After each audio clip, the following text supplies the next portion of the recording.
Atos 16, do verso 16 ao 18. A palavra do Senhor nosso Deus diz assim: Aconteceu que, indo nós para o lugar de oração, nos saiu ao encontro uma jovem possessa de espírito adivinhador, a qual, adivinhando, dava grande lucro aos seus senhores. Seguindo a Paulo e a nós, clamava, dizendo: Estes homens são servos do Deus Altíssimo e vos anunciam o caminho da salvação. Isso se repetia por muitos dias. Então Paulo, já indignado, voltando-se, disse ao Espírito: Em nome de Jesus Cristo, eu te mando, retira-te dela. E ele, na mesma hora, saiu. Vamos orar, irmãos. Senhor nosso Deus, Pai bendito, nós te louvamos por mais um dia que o Senhor nos dá para te adorarmos, estarmos aqui na tua presença, podermos meditar na palavra, no texto que o Senhor nos dá. Pedimos a tua graça, pedimos tua bênção, fala ao nosso coração, nos ilumina. É o que pedimos, oramos em nome de Jesus Cristo. Amém. Amém. Meus irmãos, como nós temos acompanhado na exposição do livro de Atos, nós vimos na exposição anterior sobre a soberania de Cristo nas missões, na pregação do Evangelho. O Senhor é aquele que abre portas e fecha portas, e isso não é mera frase de efeito. Isso tem a ver com a providência de Deus, a sua soberania, e evidentemente isso também se aplica à pregação do Evangelho. O Senhor, como observamos, está conduzindo a sua igreja na proclamação do Evangelho, e o Senhor usa dessa instrumentalidade. Tanto o Senhor abre portas para a pregação do Evangelho, quanto o Senhor também, ele fecha portas, ele impede o Evangelho de chegar em certas regiões. Claro que no caso aqui do livro de Atos, outros estavam trabalhando ali, possivelmente, e o próprio apóstolo Paulo também trabalhou depois nestas regiões, naquelas regiões, mas evidentemente no tempo de Deus, de acordo com a vontade do Senhor. O nosso texto ele está no contexto da segunda viagem missionária do apóstolo Paulo. Nós já vimos a soberania de Cristo, vimos o chamado do Senhor para pregar naquelas regiões, no caso a Europa, a Macedônia, e o chamado de Cristo através de uma visão que Paulo teve de um homem macedônio, varão macedônio, que dizia nesta visão para Paulo: passa a Macedônia e ajuda-nos. Então, o Senhor Jesus é soberano, o Senhor nosso Deus governa, reina sobre essa questão da pregação do Evangelho. Tudo isso está debaixo da vontade de Deus e o Senhor, então, supre as necessidades espirituais da sua igreja, daqueles que Ele deseja suprir com essa pregação. Na Macedônia, então, nós observamos na exposição anterior o modo como, especialmente, o Senhor abriu o coração de Lídia, de Tiatira. Essa mulher, então, foi convertida ao Evangelho de Cristo. E, tendo sido aberta essa porta para a pregação do Evangelho, e tendo também o apóstolo Paulo obtido bom fruto dessa porta, então Paulo persevera nessa porta. É isso que nós vemos aqui em nosso texto, no verso 16 do nosso texto. Nós vemos então que novamente o apóstolo Paulo vai para o lugar de oração.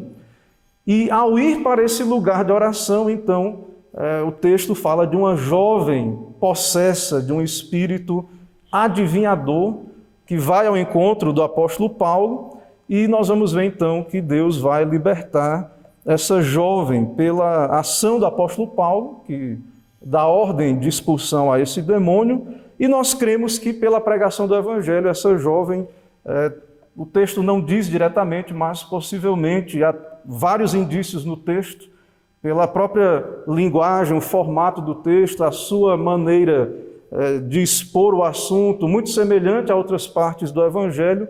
Então nós percebemos que essa jovem possivelmente ela foi salva e não apenas liberta desse demônio que a fazia, de algum modo, adivinhar. Então, Paulo ele continua indo a esse lugar de oração, ele colheu bons frutos, o Senhor abriu essa porta, mas há uma resistência à pregação do Evangelho, uma resistência. É o que nós veremos aí. Há uma resistência desse espírito imundo e dos senhores dessa jovem que era escrava, há uma resistência e, ao mesmo tempo, também, claro, há uma ação de Deus dando vitória à pregação do Evangelho. Isso também é evidente em nosso texto. Irmãos, então nós estamos acompanhando o avanço do reino de Cristo e então também temos visto aqui a oposição do império das trevas. Diante disso, nós iremos caminhar nesse texto a partir do seguinte tema: o reino de Cristo prevalece contra o império das trevas. O reino de Cristo prevalece contra o império das trevas. Em primeiro lugar, nós veremos a sutil oposição de Satanás. Está aí em nosso texto, com destaque do verso 16 a 18, quando essa jovem aparece, aí em cena.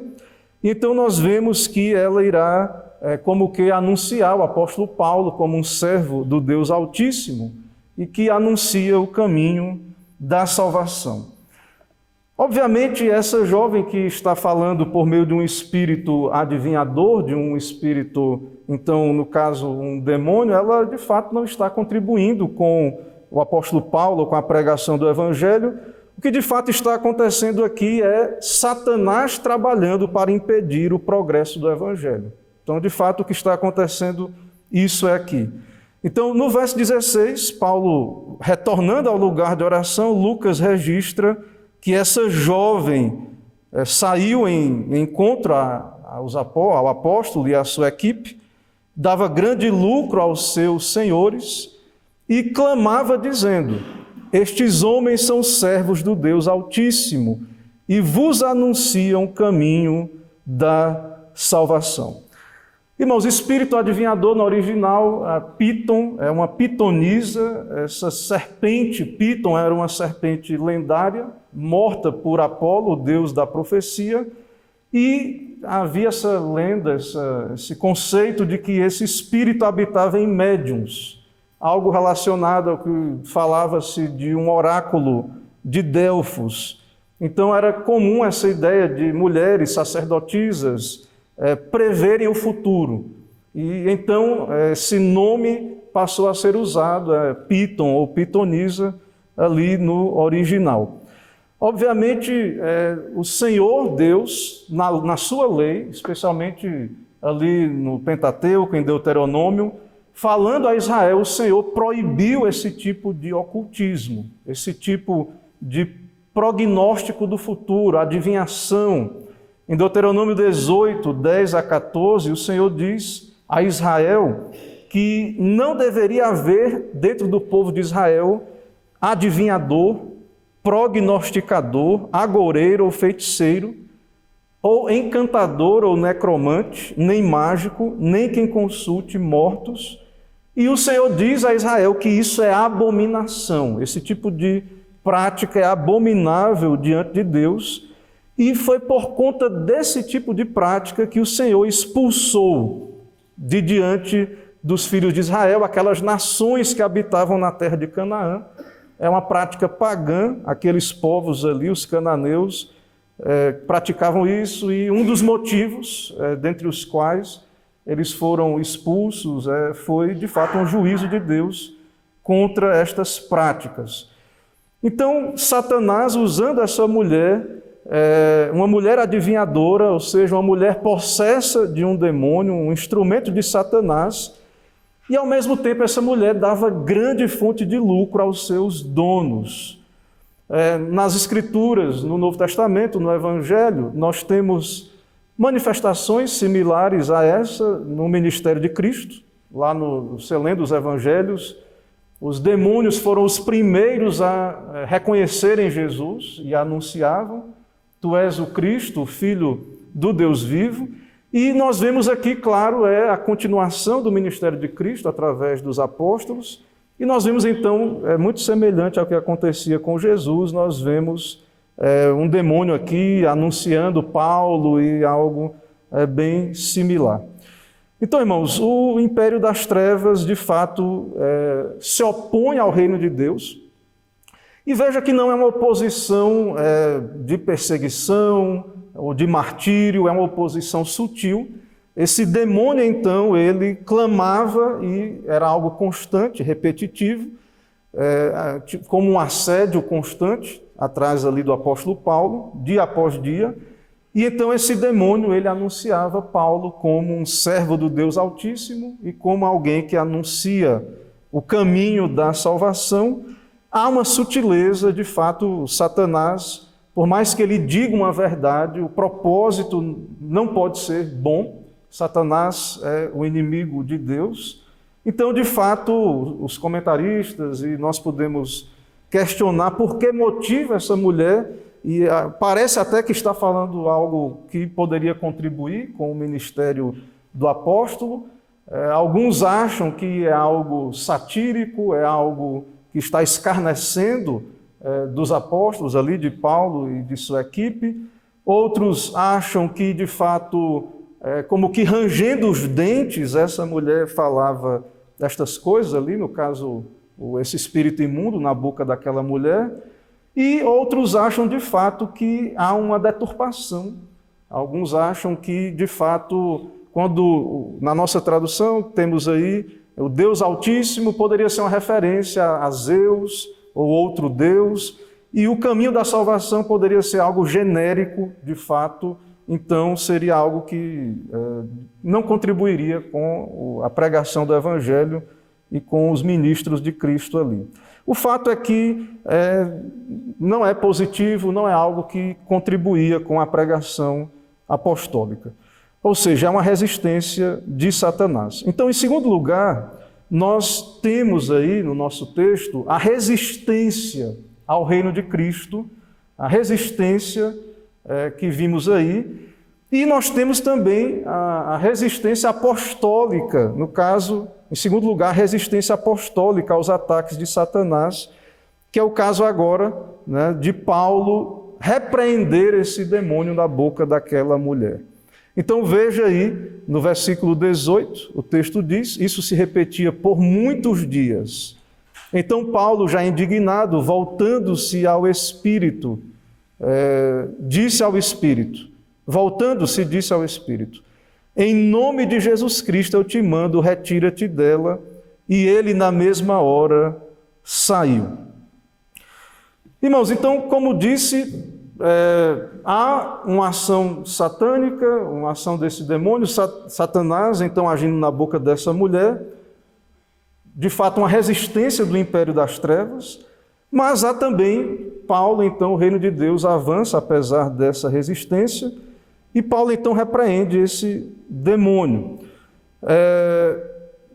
De fato, não deve ser algo positivo, não é algo positivo que essa jovem fazia, porque uma árvore ruim não pode dar fruto bom. De fato, Satanás, ele não pode contribuir com o reino de Deus.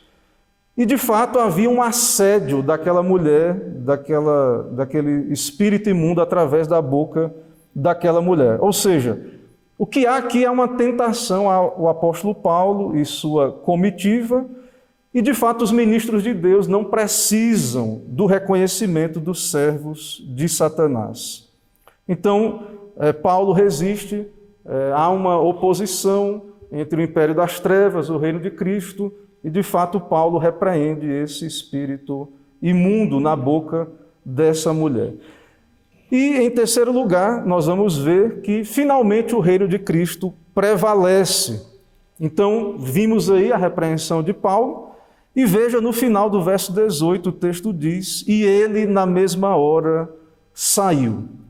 Então, um sinal notório acontece imediatamente. Então, esse demônio, ao ser repreendido, ele sai daquela mulher, e então nós vemos que Paulo, então, sendo instrumento de Cristo, na autoridade de Jesus Cristo, expulsou aquele demônio.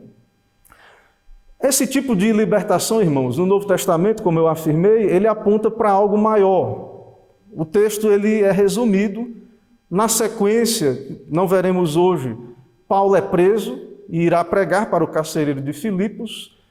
E então Lucas ele não detalha, não é um texto resumido, e de fato nós não temos aqui uma declaração explícita da conversão dessa mulher, mas a linguagem do texto, a forma como o texto expressa, do mesmo modo como outras expulsões que temos no Novo Testamento, tudo isso aponta para o fato de que, de fato, essa mulher ela foi liberta.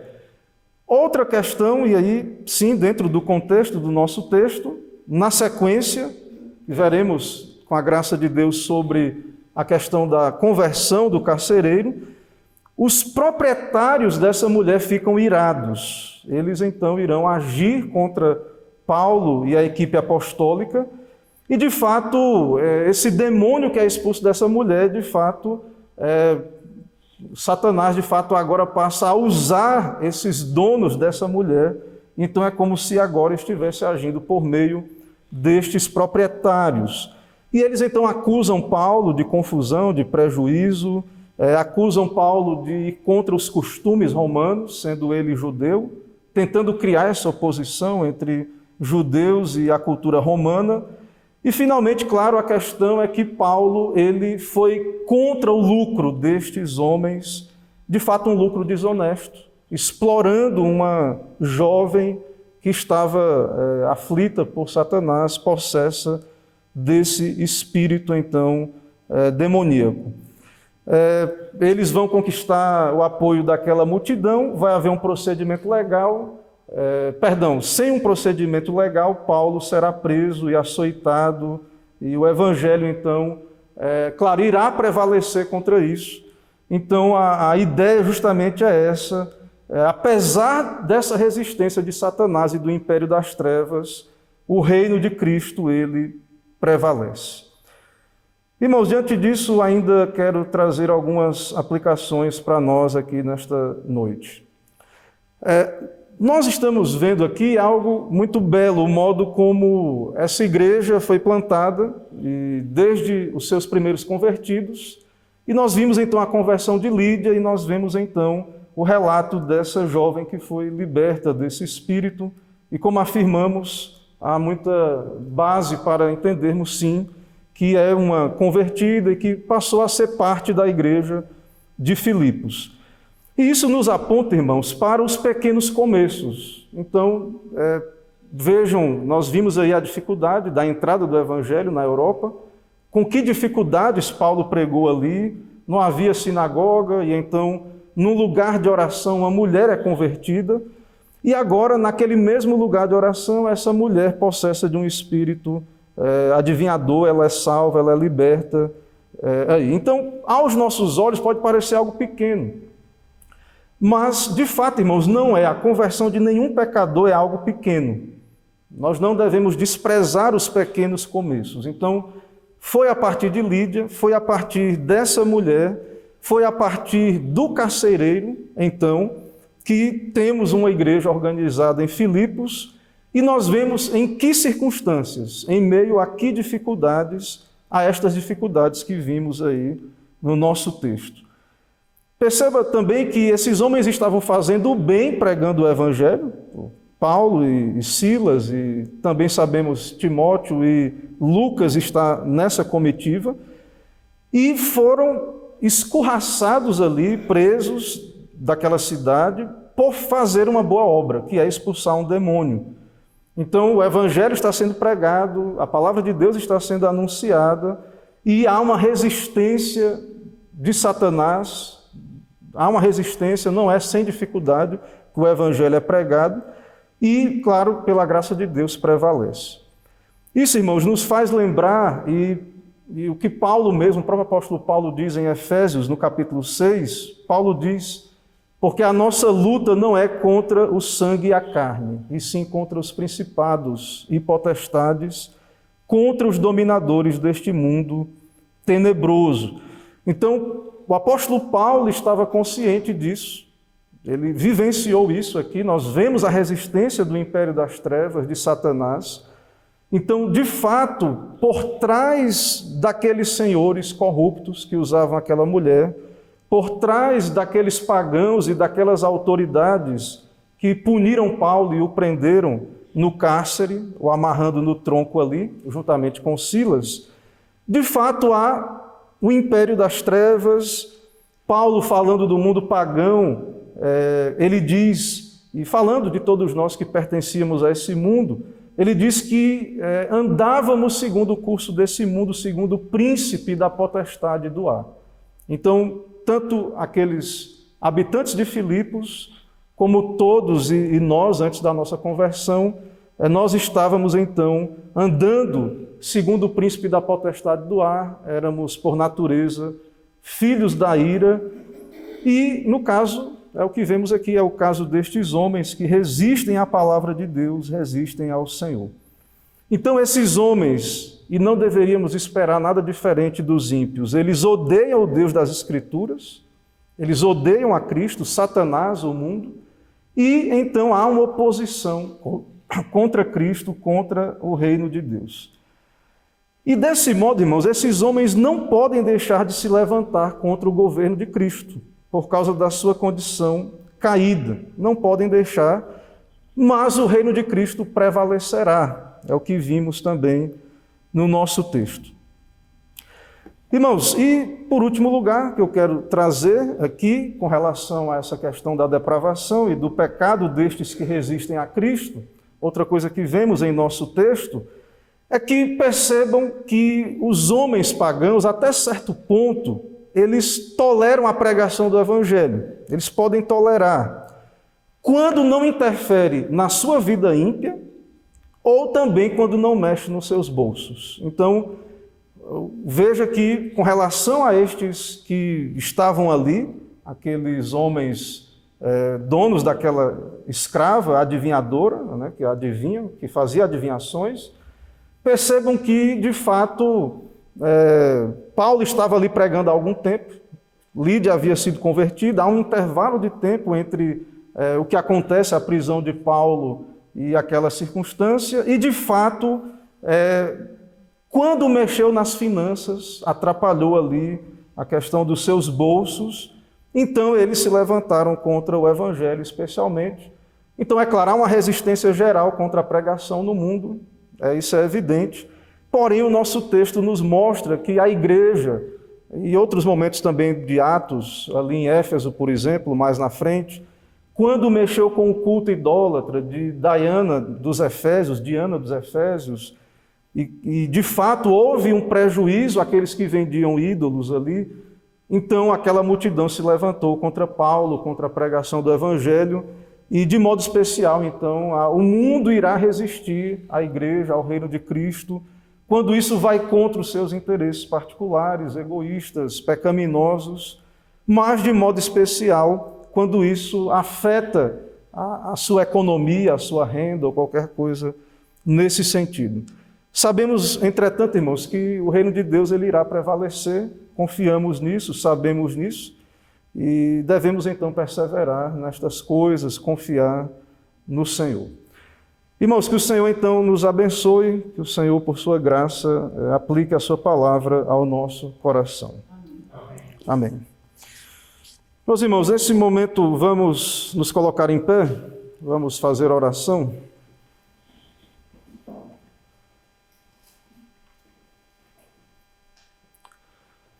Senhor nosso Deus e Pai, nós te agradecemos porque o Senhor nos reúne aqui por Tua graça, nos dá a Tua palavra, que nos revela, ó Deus, estas coisas na história da redenção, o modo como os Teus apóstolos ali, Teus servos, pregaram a palavra e ao mesmo tempo obtiveram resistência do mundo e por Tua graça também prevaleceram. Assim nos abençoa também, ó Pai, nos dá a vencer esse mundo.